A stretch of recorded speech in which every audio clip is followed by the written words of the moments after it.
Good afternoon and welcome to Crosspoint Early Learning Center. I am Suzanne Brubacher, the director of our program, and I am honored and excited to have you all join us today. Before we begin, I would like to especially recognize Senator Patty Kim, Representative Justin Fleming, Secretary Arkush, Representative Thomas Mahaffey, Representative Dave Madsen, and Representative Nate Davidson. Thank you all for being here today as we celebrate Governor Shapiro's proposed investment in the child care workforce.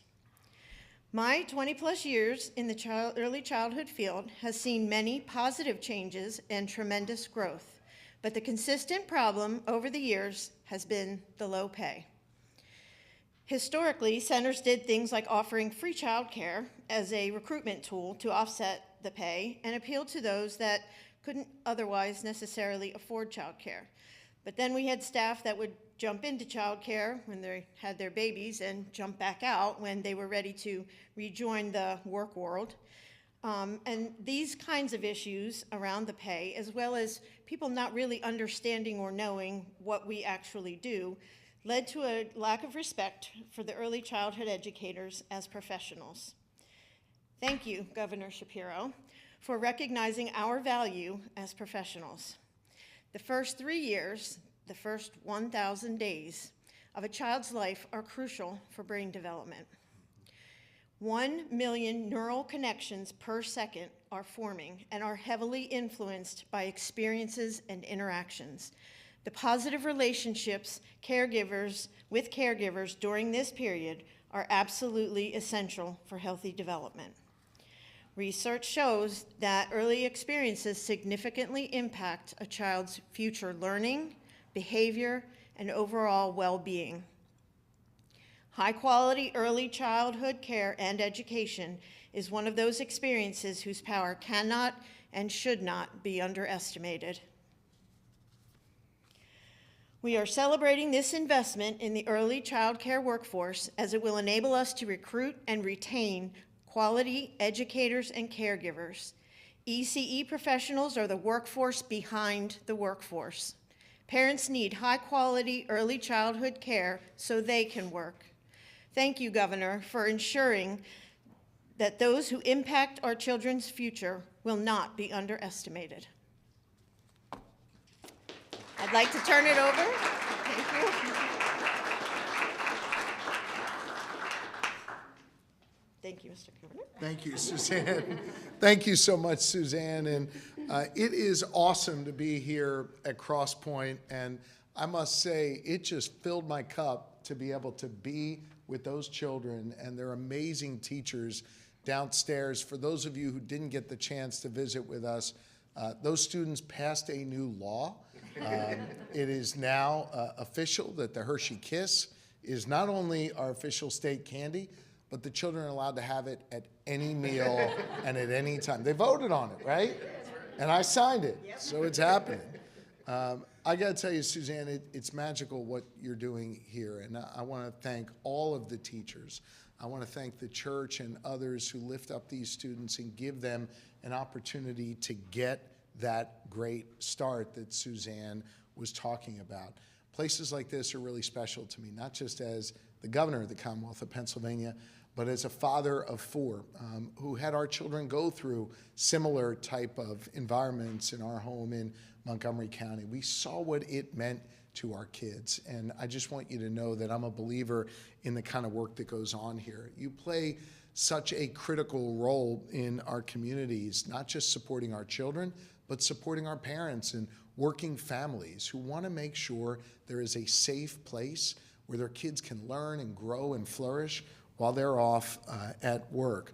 I want you to know that my administration really values the work that you do here. Secretary Arkush, who joins me here from the Department of Human Services, she values the work that you do here. And we want to invest in that, and we want more children to have the opportunity to have what you have here at Crosspoint Early Learning Center. Apologize for my voice. it is not a good idea at 4 o'clock in the morning to scream at the top of your lungs in Punxsutawney, Pennsylvania, when it's 15 degrees out at 50,000 people waiting on a groundhog to tell you the weather. So I'm still dealing with the after effects of that. After screaming for Phil in Punxsutawney, the next day, or I guess a couple days later, I announced my budget proposal for the Commonwealth of Pennsylvania. And we place a specific emphasis on workforce development. Workforce, I want to note, is really different than employment. Employment is at records right now. Since I became governor 2 years ago, we've added 170,000 new jobs in Pennsylvania. Our unemployment rate is as low as it's ever been. So when I talk about workforce, it's not what we're doing today in the job market. It's what we need to plan for tomorrow and the next day and the next month and the next year. And when I look at the workforce challenges that we face all across Pennsylvania, many of those challenges I addressed in my budget. We know that childcare remains a really significant workforce challenge for Pennsylvania.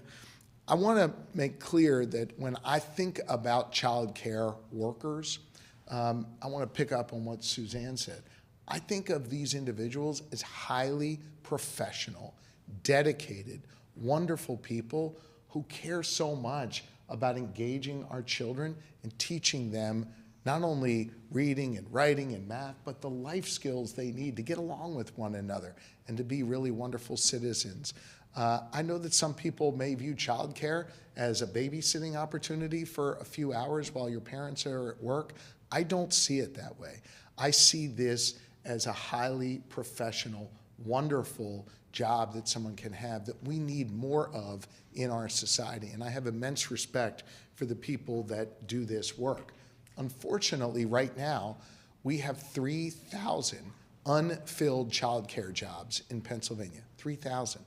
If we filled each of those jobs, we would be able to provide 25,000 more children across Pennsylvania with the wonderful type of lessons and life skills that they're able to learn right here at Crosspoint. And so we've got to invest right now in workforce development to fill those 3,000 positions. This is really critically important for our children.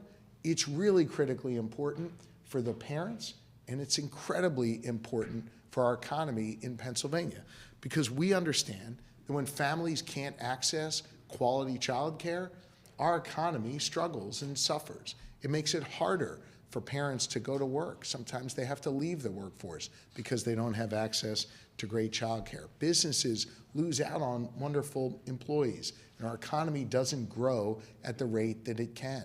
So we understand the connection between filling those 3,000 jobs, opening up 25,000 more slots across Pennsylvania, strengthening our economy, giving our kids the tools they need to be really wonderful, and giving parents the peace of mind that they need in order to conduct themselves each day in their professional environment. We have worked very, very hard to make childcare more affordable for Pennsylvania families.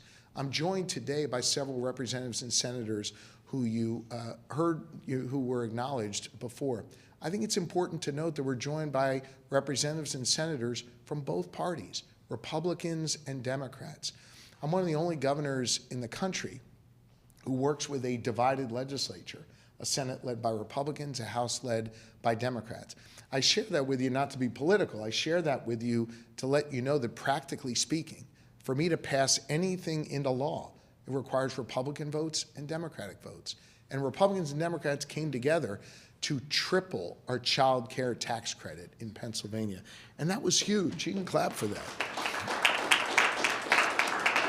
That put $136 million into the pockets of 220,000 Pennsylvania families, helping them to be able to afford child care. We also made sure to give businesses the ability to write off contributions they make for their employees' child care.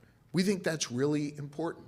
But what we now need to do is go and invest more in filling these slots of teachers so that we can have more access for our children.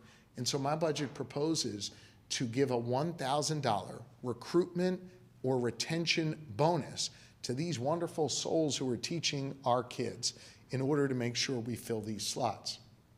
Now understand, this has worked for Pennsylvania before.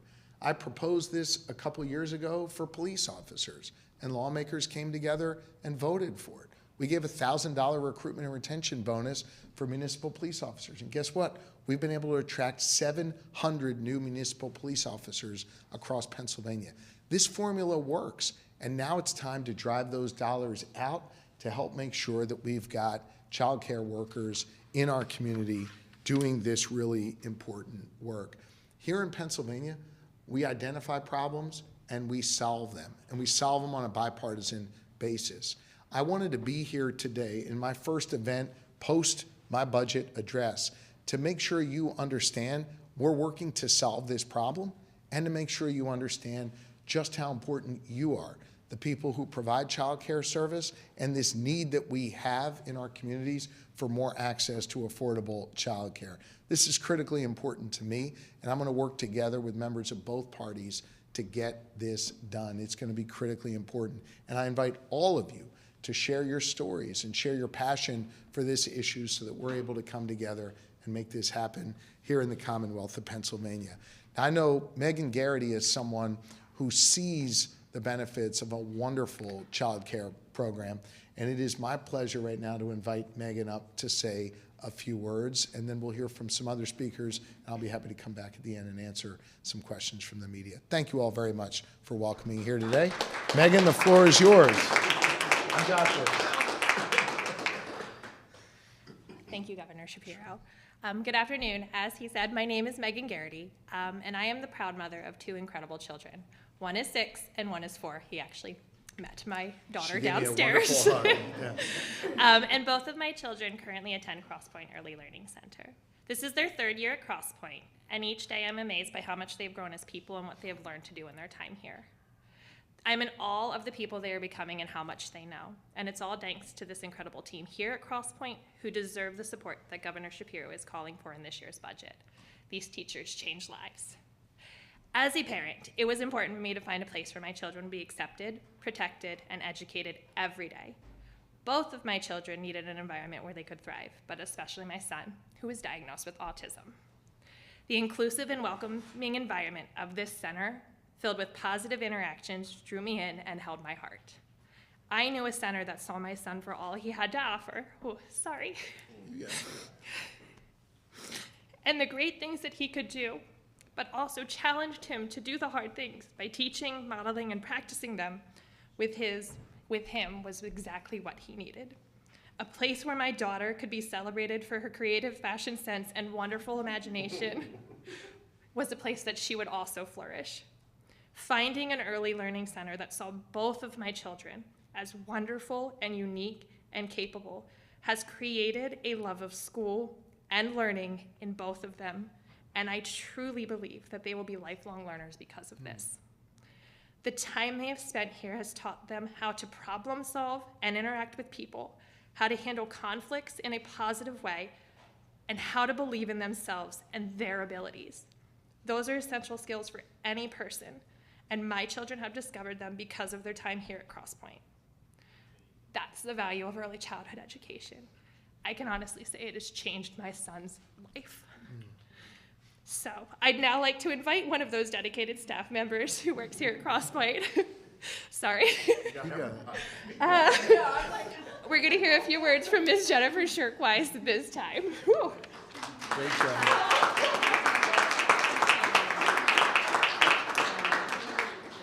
Good afternoon, everyone. I will not make you cry.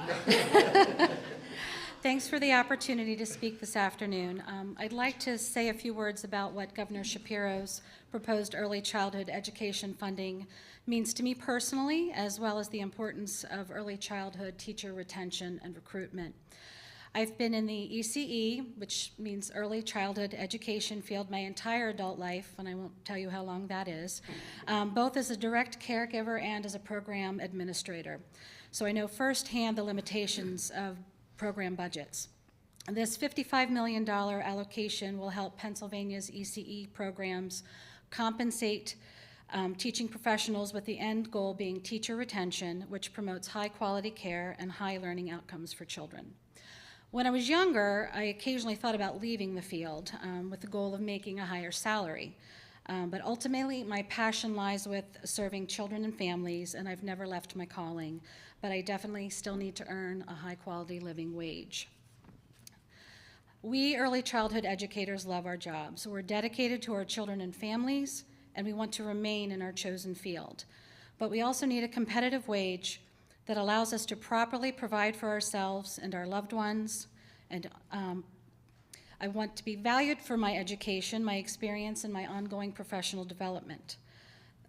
This $55 million allocation is meaningful and deeply appreciated, and it's a step in saying that I am definitely seen, heard, and valued as an education professional. So Governor Shapiro, thank you most kindly for believing in and investing in our workforce, for believing in our mission as early childhood professionals, and especially for supporting our children, Pennsylvania's future. And at this time, I'd like to welcome our next speaker, Pennsylvania's Department of Human Services Secretary, Dr. Val. Secretary Dr. Val Arkush. Just call me Val. Wait. Val! Thank you. Secretary Doctor. Governor. It's great to be here with all of you. Good afternoon. As you heard, I'm Val Arkush. I have the honor of serving as Pennsylvania's Secretary of the Department of Human Services. And I also just want to thank Suzanne and everybody here at Crosspoint for inviting us here to join you today and letting us meet your kids. They are awesome. We had so much fun.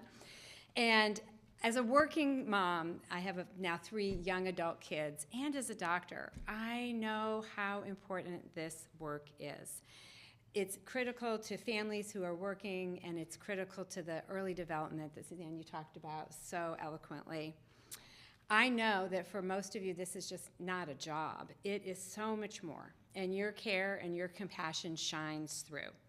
Thank you so much for what you give every single day to the kids that are under your care. I know some days it's pretty hard, and we are so grateful for what you do every single day.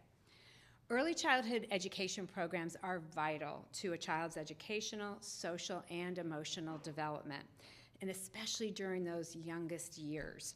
It provides the foundation that will benefit them throughout their lives.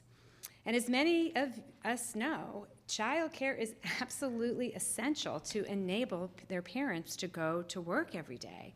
And so we need to know, as a parent, that our kids are safe when we're at work. We need to be at work and be able to focus on work when we're there, knowing that our children are safe. And I think that's probably one of the most underappreciated aspects of really high-quality childcare is that it allows that parent or caregiver to be 100% focused on their job when they're there. And of course, every employer deserves that from their employees. So that's why it's critical that we invest in this work and we make sure that we recruit the best and the brightest and the most committed teachers and others to this work. The benefits of this high-quality childcare are not possible without this dedicated workforce. Simply put, child care professionals help all of us get stuff done. And as we know, that's what the governor gets up to do every single day. I'm really proud that the Shapiro administration, alongside the General Assembly, has shown its ongoing commitment to these providers who give so much to our kids every day. As the governor talked about many of the advances in last year's budget, there was one additional one, which is that we also increased the investment in our child care works programs. This is the program that helps families who make a lower income actually afford child care. The increased funding through last year's budget allowed us to raise reimbursement rates to the providers who participate in child care works to the 75th percentile of private pay rates. It's the first time ever that Pennsylvania has been at the rate that is considered a federal best practice for this program. So again, just want to thank the governor for that and our legislators who voted for that. So this was a great start, but we do need to keep this momentum going, and we need to ensure that we are continuing to support those child care workers that are so critical. Every family should be able to access high-quality childcare that is affordable for them, no matter where they live in this Commonwealth, and that is one of our goals. We can help make that a reality through this year's proposed budget investments. Because when we support that childcare workforce, everyone benefits: our children, our families, our communities, and our economy. Suzanne was telling me that they can have 9 classrooms open here, and for a number of years they did. They had to drop down to 7 classrooms over the last years. They've got one of those classrooms reopened, and she's really hoping to get that 9th one back open someday soon. It's these kinds of investments in our child care workforce that are going to enable her to recruit new staff and retain current staff to make sure that she's got all 9 of these rooms open. So thank you so much for inviting us here today, and so proud to be part of this effort. Thank you, Governor. Good job. And with that, I am happy to introduce my good friend, Senator Patty Kim. Good afternoon, everyone. Thank you, Crosspoint, for having us. Pastor David, thank you so much for hosting us today and with your staff. It is so great to be here talking about something really important. So this is my governor. You know, you see him out and about, and, you know, rallies, and he does a great job. And then you see him downstairs talking to little people, and he's so good at it. Like, I know he has 4 kids, so he has some practice, but to have a governor who's a family person, who gets it and cares and loves his wife, Lori, it's meaningful to me. So 20 years ago, I left the job market. I was a news reporter, and I had my first baby, and my salary was the exact amount of daycare. And I'm like, why am I having a baby? Have a baby and then just pay to have someone take it away. So we had to make that difficult decision to get out of the workforce and live on one salary. My husband was working for a nonprofit, so we were struggling a little bit. And I know some of you parents understand this. When you have a kid and you don't have a lot of money, you take them to a free public library, free parks, Chocolate World, the ride, and you get little chocolate. You guys all know what I'm talking about, right? And then you go to the mini zoo. Do you know what the mini zoo is? I do. PetSmart. So you go and look at all the animals, and then you leave Where the feeling. aquarium is where they have the fish in there, yeah. And I feel so guilty for leaving without buying anything when I couldn't afford it. So I feel the pain. Childcare, quality childcare is so important. And so it reminded me that my son was here at the summer camp because they do such a great job. And the teachers downstairs have been here for a decade, 25 years, and they make probably a certain amount. It is a calling. Let us take care of our daycare providers and pay them for what they're worth. Yes. So in conclusion, I wish we can give a lot more than $55 million, but because we are in a divided government, we have to go within our means and the parameters that we have. But just know that you guys are so special to us, and continue the good work, and we will continue to be supportive. It is my pleasure to pass it off to my friend, Representative Justin Fleming, who we are in his district. Wow. We're excited. So, well, yes, welcome to the 105th Legislative District and, of course, the 15th Senatorial District. It is an honor to be here today, and I think we were a little bit prescient. Suzanne and I just saw each other last week. My office hosted a child care forum, and the reason why we did that is because prior to me joining the General Assembly, I was a mental health and child advocate.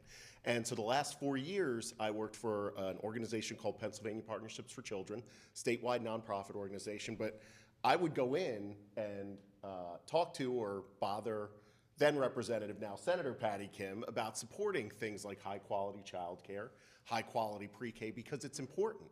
It's important for all of us, and my story is similar to the governor's. I'm a parent. My kids are now 18 and 12, but they were fortunate enough, and my wife and I were fortunate enough to be able to send them to a high-quality childcare right here in the Capital Region, the JCC, Early Learning Center. So, and we are fortunate right here in the Capital Region to have a number of different options for childcare, but others across the state are not so fortunate. And this is a real pinch me moment for me, because this is exactly the reason why I ran and the reason why I wanted to serve. To have the opportunity to work on something that I worked on as an advocate and now have a vote on seeing it pass and seeing it get done. and really trying to support all these families across the Commonwealth with child care tax credits, like you heard, the largest tax cut for seniors in 2 decades. Again, it's part of the GSD mentality that the governor has and that we all have to try and make life better for families here in the Commonwealth. So I want to thank Pastor Dave for welcoming us and just tell you that this $55 million is going to be a boon for child care workers who deserve it, who need it. Again, we have to work in what's possible. I'd love to do 3-4 times more that amount, but sometimes we have to work in the art of the possible in this world. So it's an excellent first step, and it shows and demonstrates our commitment to supporting child care workers and supporting the child care workforce here in the Commonwealth. So, Governor, I just want to thank you for your budget address, the things you outlined, and more specifically for taking care of our child care workforce. Thank you. It's an honor to work with you. Thank you. Thanks, Representative Fleming. I know they were acknowledged before, but you heard from Senator Kim and Representative Fleming. Don't lose sight of the fact that you have 3 other representatives who are here today: Madsen, Davidson, and Mahaffey. I want to single them out because this is a delegation that works together, works across party lines, and delivers for South Central Pennsylvania routinely. And I appreciate the fact that you gentlemen are here as well. So thank you all very much. And with that, we'll do our best to answer a few questions. You agreed to answer all the questions. Any questions from the media? Yeah. I'm sorry, I have 2 off-topic questions. How about we just start with this and I'll come back to you. Is that okay? Yeah. Anything on this? Yeah, Governor, these are grants that are going to be pushed out to CCW participants, and what, I guess, the Secretary talked about increasing the rates last year. So I guess the question is, why is this structured the way it is? Why not just increase the reimbursement rates more instead of doing a grant program? We think it's a both and. Increasing the rates is important, but we also want to give folks like the pastor and others the tools they need to be able to go and recruit teachers and to be able to retain them here. We've seen this work, as I said before, really effectively with municipal police officers. Obviously a very different field, but where we're able to give the dollars to, in that case, the localities, in this case, the child care centers, and allow them to structure those dollars to either keep someone here who that $1,000 is going to make a real difference to, or bring another teacher in to open up, or just say, Madam Secretary, the 9th classroom, right, so that we're at full capacity. We know those dollars, together with the underlying programmatic dollars, can really make a difference. And I'm hopeful lawmakers will continue to come at the child care issue across the board. Tax cuts for families, investing directly in these centers, and being able to provide these additional dollars to recruit and retain these wonderful people that educate our children. Governor, this center seems amazing, by the way. We all love teachers. I have an off-topic question, though, also. With the Ellen Greenberg investigation, I know you're familiar with it because you were Attorney General. This big development, the medical examiner now saying that he doesn't believe that it was a suicide. What would you like to see happen? Do you think there should be a new criminal investigation? Yeah. Well, look, I don't think I should speak for the city of Philadelphia and why they chose to make the decision they did. But let me just offer maybe some broader comments. First off, as a father of 4, my heart breaks for the Greenberg family. No parent should ever, ever have to bury a child. And this is a case that I inherited as Attorney General that occurred, if memory serves me, about 6 years prior to me even becoming Attorney General of the Commonwealth.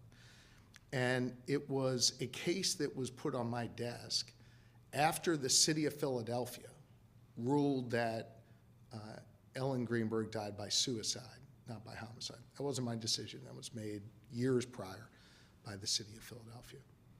The case was then sent to the Attorney General's office for investigation. And we looked at every possible angle. There's nothing I wanted more than to give these parents some finality, some answers, some clarity. And we received more evidence, more information during the course of our investigation. that sadly didn't show what they wanted it to show, but actually rather pointed to more data, more information that pointed toward a suicide. At some point, the Greenberg family asked that we no longer consider the case. And under the Commonwealth Attorneys Act, I had the authority as Attorney General to transfer that case to a neighboring district attorney, and I did. We transferred it to the Chester County District Attorney, if memory serves me. They looked at it for a couple of years, and they found the same determination as well. There was no evidence there that supported a homicide. There was no evidence there that supported any sort of criminal charges against anyone else. And they closed the case. So over the span of whatever it's been, over 10 years, over a decade, you've had 3 or 4 different law enforcement agencies look at it and come to that same conclusion. The city of Philadelphia were the ones that began this process when they determined the cause of death. That's on them to explain why they determined that. That had nothing to do with the Attorney General's office or any district attorney's office. I'll end this, where I began. My heart really does break for the Greenberg family. And I know that, some, maybe feel that lashing out at me in the media is helpful to their cause. I'm not going to stand in judgment of them. These are parents who are grieving and anguished. And again, I think no parent should have to bury a child. Lashing out isn't going to change the evidence here. And I'm hopeful that as this process goes forward, if any new information comes to bear, that it immediately be shared with the Chester County District Attorney and allow the DA there to conduct an investigation of that new material should anything come forward.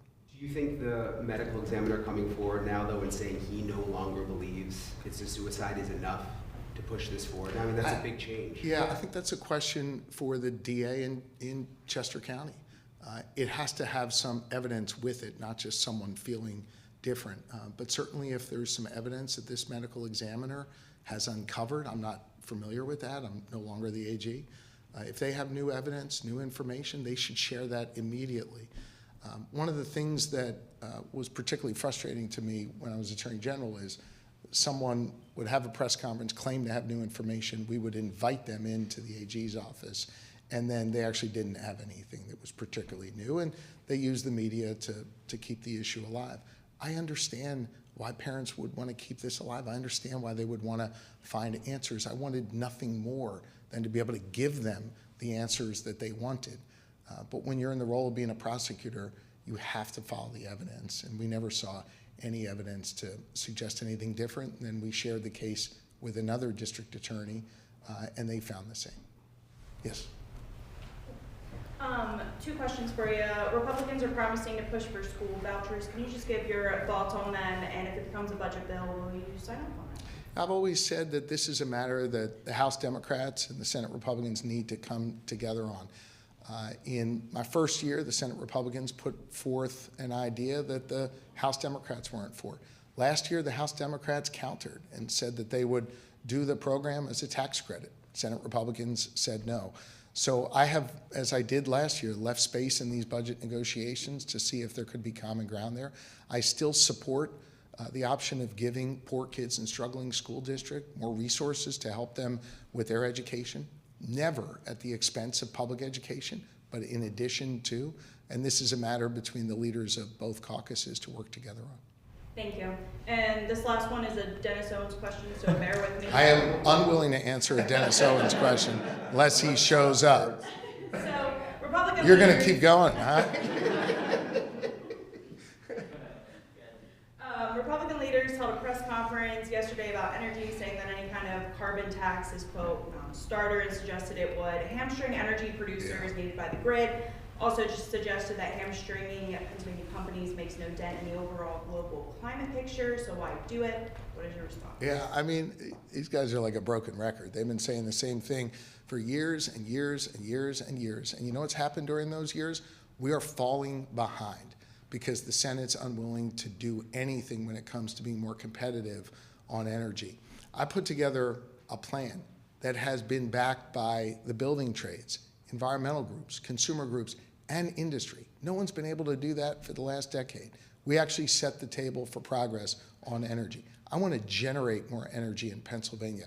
I want to drive down costs in Pennsylvania. I want more renewables to be able to be used to protect our planet and give people safe, reliable, affordable energy.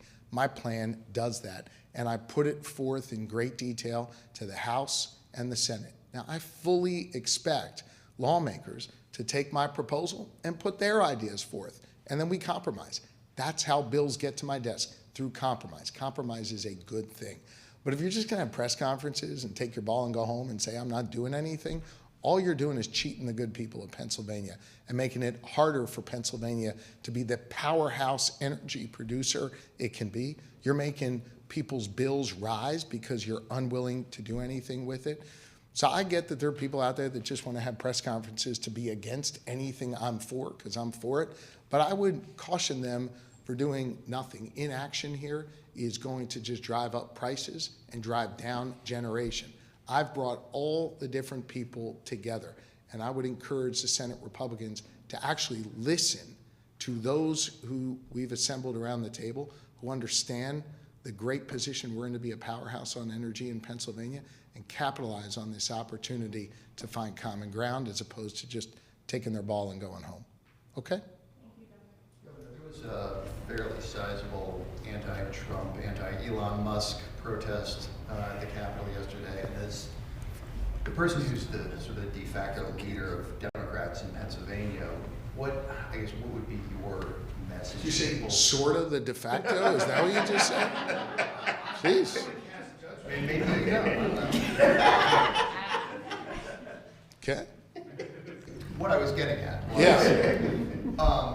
what do you say to people who are wondering, people in your party who are wondering what they can do about what's going on in Washington, or what their response should be, or what their course of action should be regarding some of the stuff that's been happening?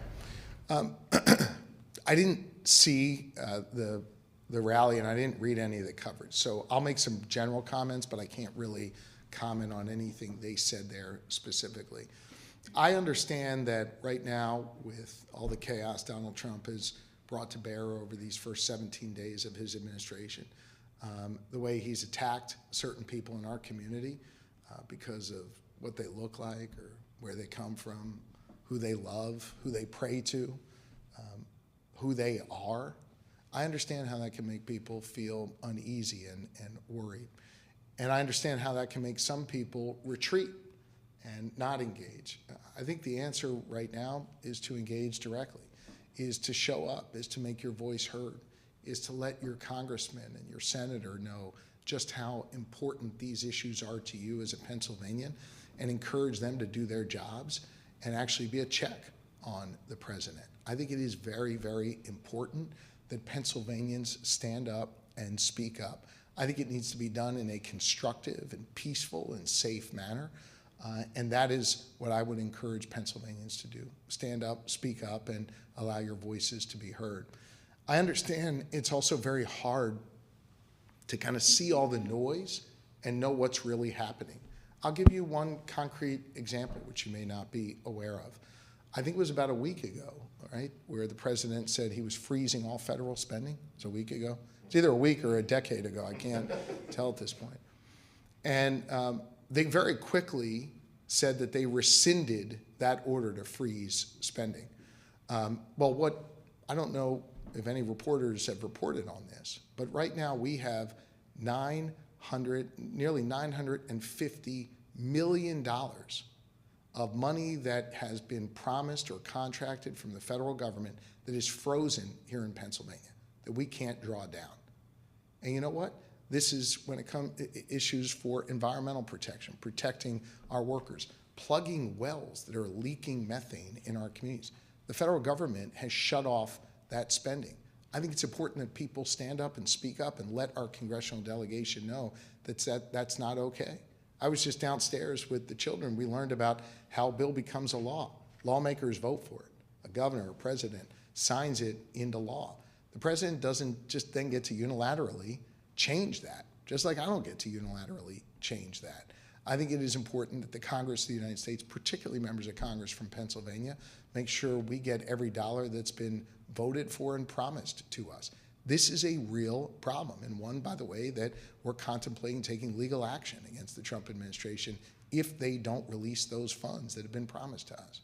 So I want to encourage Pennsylvanians to speak up, to use their voices, to do it constructively, to not retreat. This is a moment to make your voices heard. And this is a moment where, I applaud Pennsylvanians, no matter what their perspective is, to get in the arena and to be engaged in the process. Okay? Thank you all very, very much. Thanks, Justin.